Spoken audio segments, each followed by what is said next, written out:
Today my SCVs, this is Trend Media View and this is Trend Conversation. What are trending issues in Nigeria and globally? If you are new to this channel, you are new to this program, kindly like, share, subscribe, and do not forget to hit the notification bell.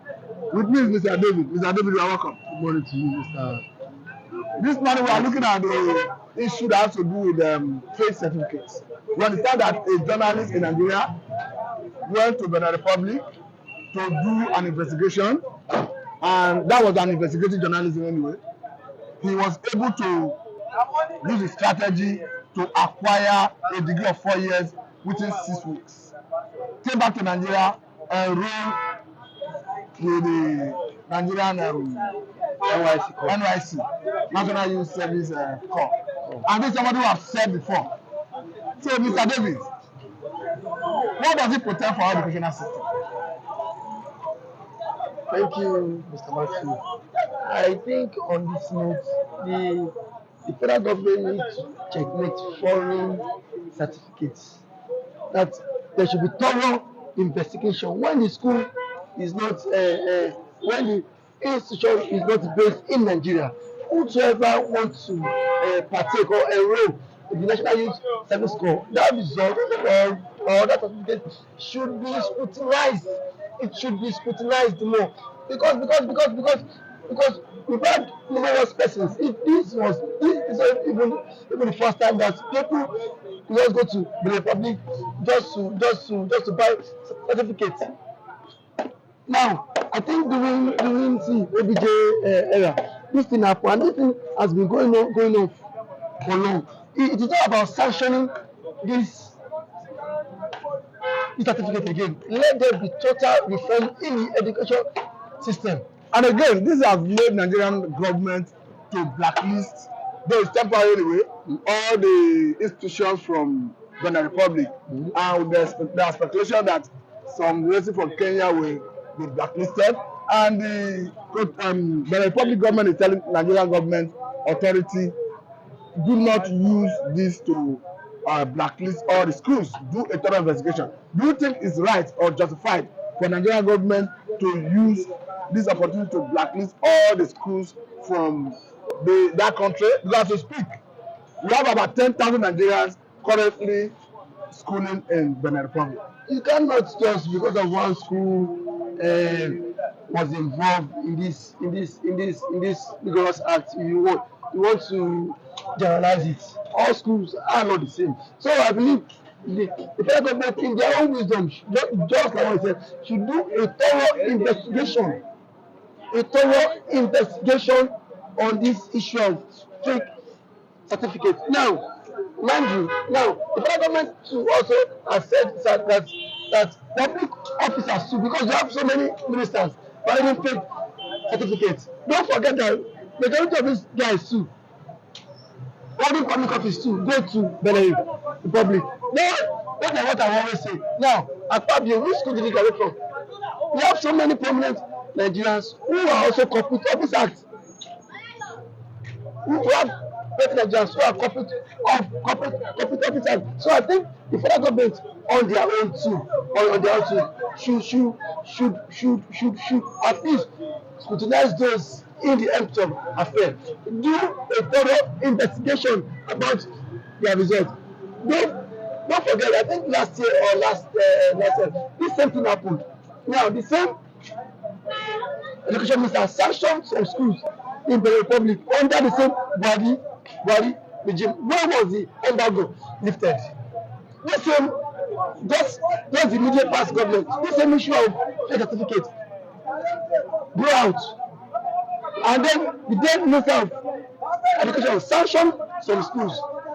I think out of the schools that were sanctioned, two of the same schools came on board again. And now we lifted the same embargo. So it is not about you bringing up policy. It should be thorough.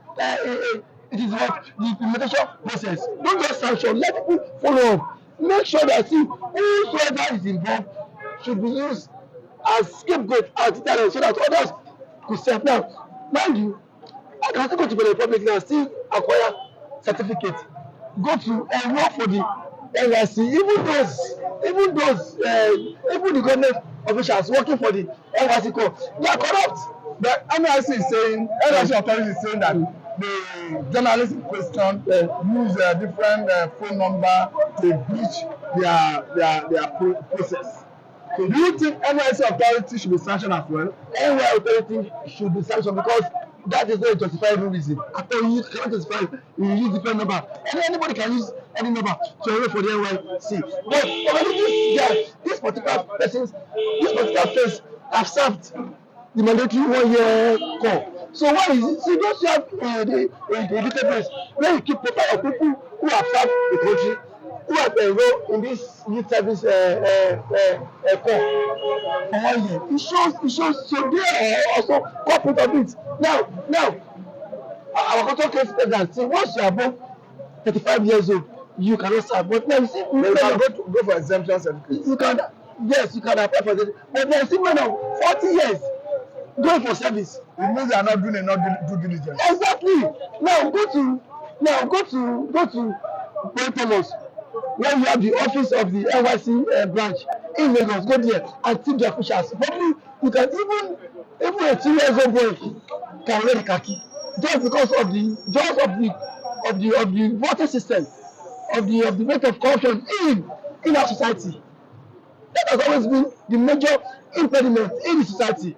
Now all these journalists manipulate or find his way into the system for him to have served again. And now don't forget, this same guy have served before. Now he's still coming on board to serve. So that means there's so many things is wrong. NYSC, that's how I used to say. Now, conclusively, what do you think is the solution to stop this problem? I think for me there should be a total reform, total overhauling reform in this educational system. You know what I'm saying? We are talking about human capital. And if a course that is supposed to take you 4 years, you lobby your way, you get it in 6 weeks, it implies that you have not acquired the necessary knowledge. So how can you now fit into the labor force? It is not only happening in a foreign country. It is happening here in Nigerians. You have some persons don't go to school, then align with the school management to get results. So how do we get out of this quagmire? Well, I think on this note, this whole issue is based on the government. Government should at least do a thorough investigation and then let our education system be in a formidable force. Whoever that want to enroll for this NYSC, their results should be scrutinized. NYSC should at least create on another office whereby results have been checkmate. How legitimate is this result? Even if this result is a comprehensive database, exactly. Even if this result is coming from Chicago, the school Mr. President wants to, there should be a comprehensive analysis, a detailed information about the school. If it's without them sending people, humans, NYSC officials there to do underground survey. When you are not sure about this person, you can send officials there to do a background survey, check about this particular person, and then about particular school. So that is the only way you cannot sit in this country and then condone without doing the necessary thing. Thank you very much, Mr. Adele. Thank you for having me. Thank you very much. We are looking at the safety scandal. You understand that the other time, recently, a journalist in Nigeria who did an undercover investigation was able to bag a 4 years course. Under 6 months, he was able to bag a degree from Benin Republic. Came back to Nigeria and enrolled in NYSC scheme. I haven't said before now.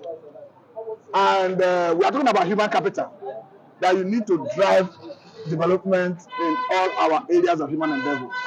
And we are seeing how big graduates obtaining these certificates. What does that portend for our economy and as a people? I think that the federal government at this point in time need to sanitize the education sector.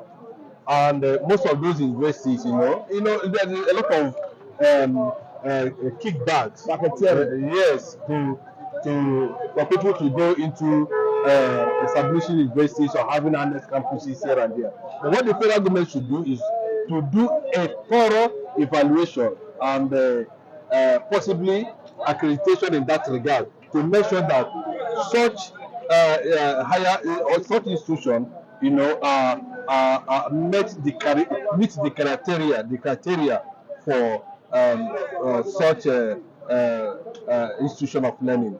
It's very important. Now, federal government temporarily suspending the activities of all the schools in Benin Republic, both their satellite campuses in Nigeria. Do you think it's justified in the face of we have up to 10,000 Nigerians currently schooling in Benin Republic? The problem is that we are thoroughly licensed. That's another question. Who licensed them? I don't think it borders on whether they are. No.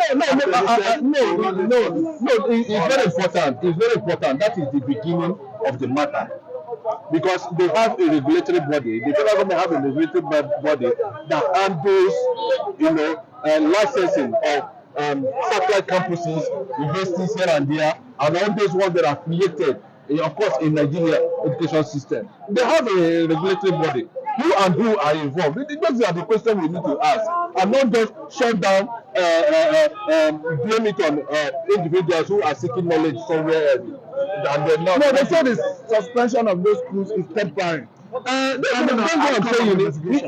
The outcome, they mean those who have gone through that school, what are they going to do at the end of the day? No, government have not told us anything. That's what I'm saying. That is what I'm saying. Nonchalant. This is a nonchalant attitude, nonchalant approach, recklessness in every sector. That is the result we are seeing now. Now, coming back home, the same journalist who have served in NYC scheme was able to breach NYC processes and enroll for a second time, just for the purpose of establishing his investigation. Do you think NYC authority should be sanctioned? No, that is investigative journalism. No. What I'm trying to say is NYC authority were not able to do due diligence to checkmate or stop him from serving a second time. Do you think that a fraction on the part of NYC that the government need to sanction the authorities? I don't think so. The reason is very clearly if there is due diligence in that regard, I think before they were granted, that very particular reporter was granted access to run whatever program he has with the NYC. I think he tenders certain documents. Those documents were also looked at, verified by the NYSC. And in respect to that, if such institution has an affiliation or is licensed by the federal government, they will not hesitate to, do the needful by, admitting the reporter in that regard. That is exactly what I'm saying. You understand? The regulatory body should be held responsible. I think it's because why you offering this? No, this is media work. You understand? So what I'm saying is this. You understand? No, I'm not saying that NYSC has not been able to do their work very well. But what I'm saying is that before it gets to that level, that's what I'm saying. Before it gets to that guy presented certain documents showing that he is, and the NYC admitted. But the question I'm asking is the thing is that the body that's in charge of regulatory policies of such of institutions of higher learning, what are they doing in that regard?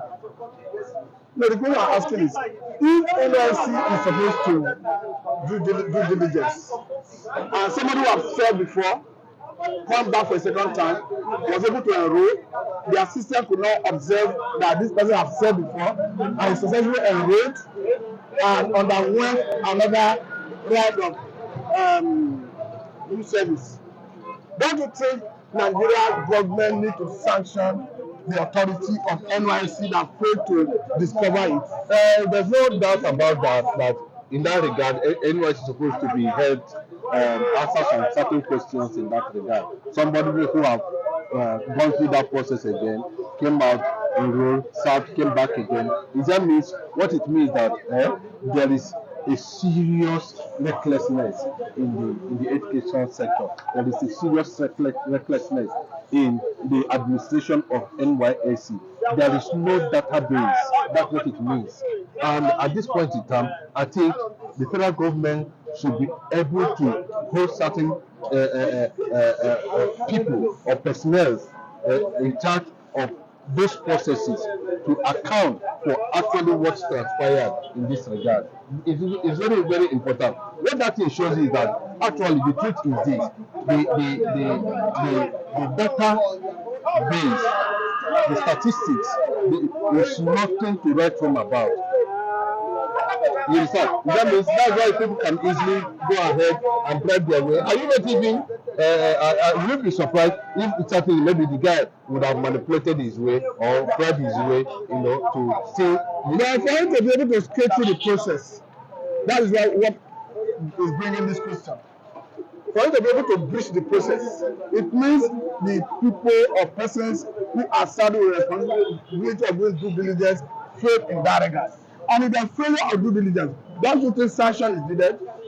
Of course, with this revelation, it should be thoroughly checked by the powers, by those who are in charge in that regard. Now, going forward, what do you think Nigeria as a nation need to do? Because here we are talking about human capital that you need in our economy, in all the areas of human endeavor to develop our country.